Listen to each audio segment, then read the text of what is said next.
Diary, it's the end of August 2020 and this is a video about problem solving, and as usual I'd like to do it by reference to an actual practical example, not kind of some sort of airy-fairy theoretical way of problem solving. So what you see in front of you is our smart home, and this is a diagram which will help me explain the various steps I've got to get the virtual private network, the VPN, working at our home. Now, it's not been without a lot of sleepless nights, a lot of screaming, shouting, web checking, everything except getting it working. But eventually now, the rudiments of the solution are working. It's not actually fully implemented yet. There's ways to go, but at least something is working. So how did I get there?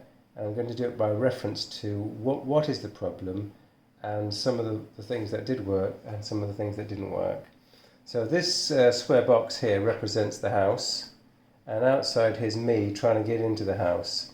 And there's a variety of reasons why I won't want to get into the house, but mainly because we have a smart home, we have a whole variety of electronic devices and computers that are working to make our life easier. For example, they're providing video surveillance, they're opening the windows, they're closing the blinds, they're turning on lights, all of those kind of things that are supposed to make our life easier. But when they go wrong, they need attention. And if they go wrong when we're not at home, it's reasonable to want to fix them. So we wanted to implement what's called a VPN, a virtual private network. When that's installed, it's as though this PC, which is connecting, let's say I'm in a hotel room somewhere or at someone else's house, through their internet connection or through another internet connection, it's as though that PC is actually sitting on that network. In other words, that PC appears local to all of these things I'm trying to configure. So this set of items here, we have three sets of networks in our house. One is the home network, on which all the smart home elements are placed.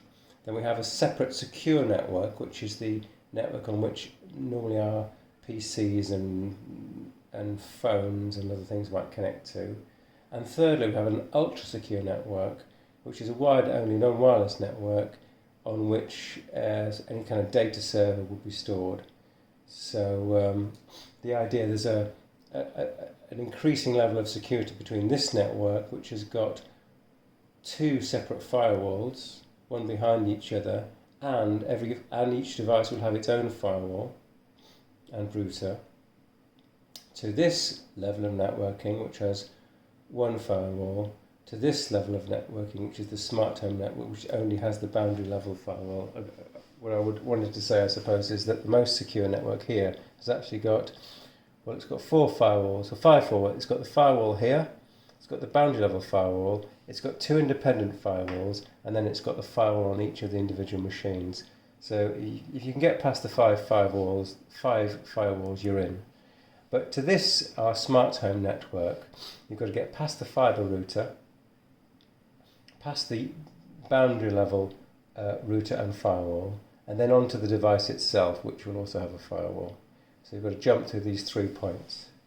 And we've done this by eventually implementing a VPN. So the first thing I would say about getting it working, it's not worked for days, and despite my best efforts, was understanding exactly what you're doing. So there are a whole host of how-to guides on the internet which will tell you how to implement a VPN on different platforms. But if you're sort of blindly following instructions, even if those instructions are very good, they're very unlikely to directly relate to your exact configuration. So unless you really understand your subject, you're at the peril or the mercy of the person who's written the instructions, who in most cases is doing it for love, not money, and therefore is doing it from their perspective and possibly in a bit of a rush. So understanding the subject might be a great first point, because if you're blindly following instructions, it's likely not going to work. So if that doesn't work, and you've been following the instructions, etc., my next level of escalation will be explaining the entire configuration to a friend. So what I normally do in this situation is I have my wonderful partner who does have some computer knowledge but not in the systems area, what I will do is I'll sit her down and I'll say, this is what I'm trying to achieve, and by explaining exactly what I'm trying to do, she may figure out what I'm doing wrong, just through sheer logic and sheer logical thinking. So for example, I was explaining how I needed to get the signal from here through the internet to the fibre router, and from the fibre router to the boundary level router. But the rule I had here was moving what we call TCP communications, when it turned out I needed UDP communications. So I was sitting here and looking at this guy and saying, why is no packet coming through to here? And it's because this guy wasn't forwarding the packet. And it only became apparent when I was explaining the solution to my partner, and we thought, aha, that's what the problem is. So explaining the problem to a friend is a very good way of making sure that you understand what's going on. The third level of escalation, if that doesn't work, is asking a friend for assistance. So this is where you have perhaps a technologically knowledgeable friend, and you say to them, you know, I've tried all of these different things, this is what I've tried, this is how it's supposed to work, but it just doesn't work. So again, I can get my partner in on the case, because she's had so many tutorials for me about things that didn't work. Her knowledge of networking is becoming quite large. So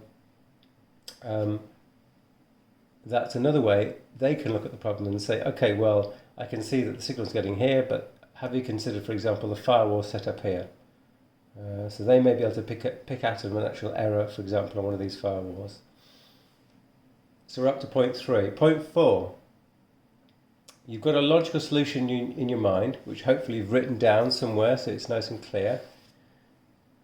Break that solution down into composite parts, and is there any of those elements that you can independently test?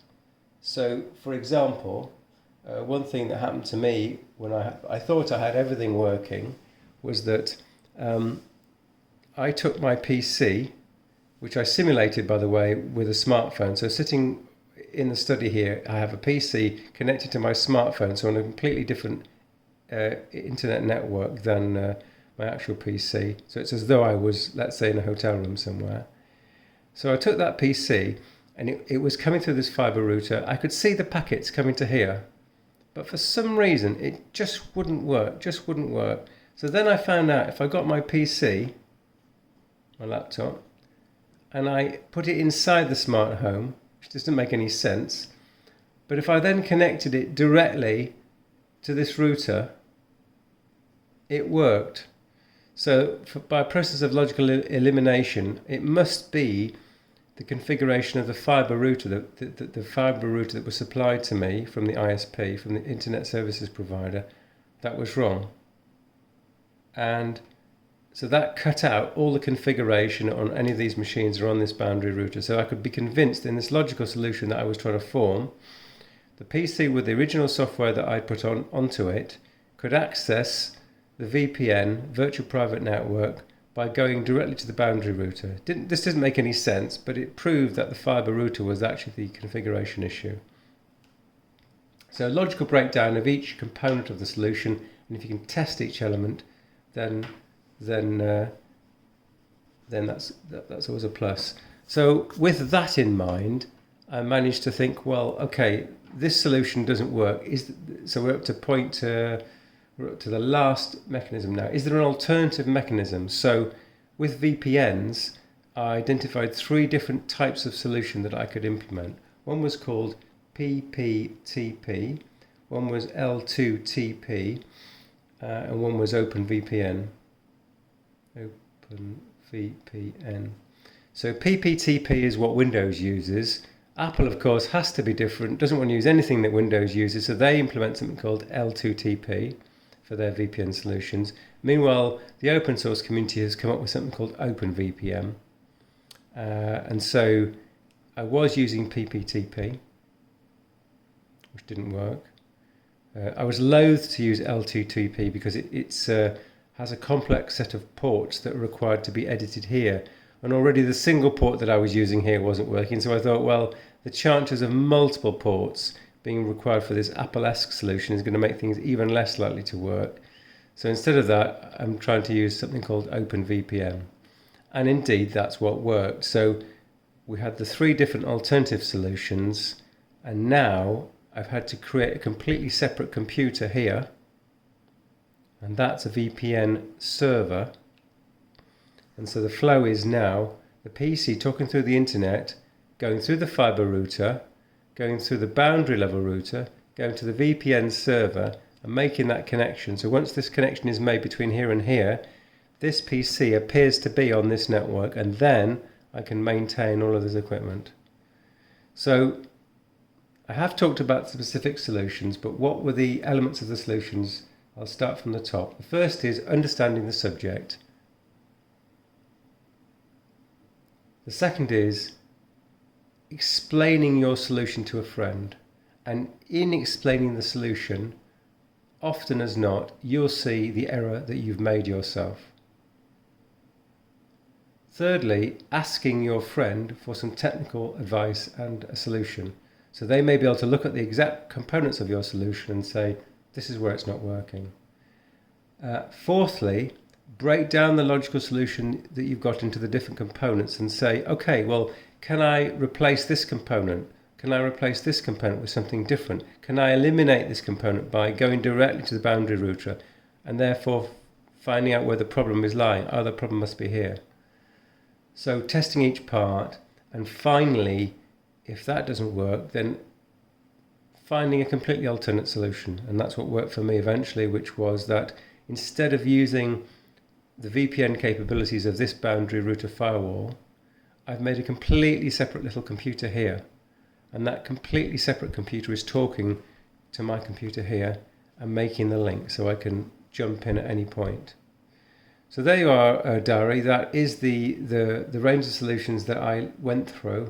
And now, thank goodness, the solution is working. And after doing some documentation, of course, and getting things working in a shipshape fashion, I can rest easily.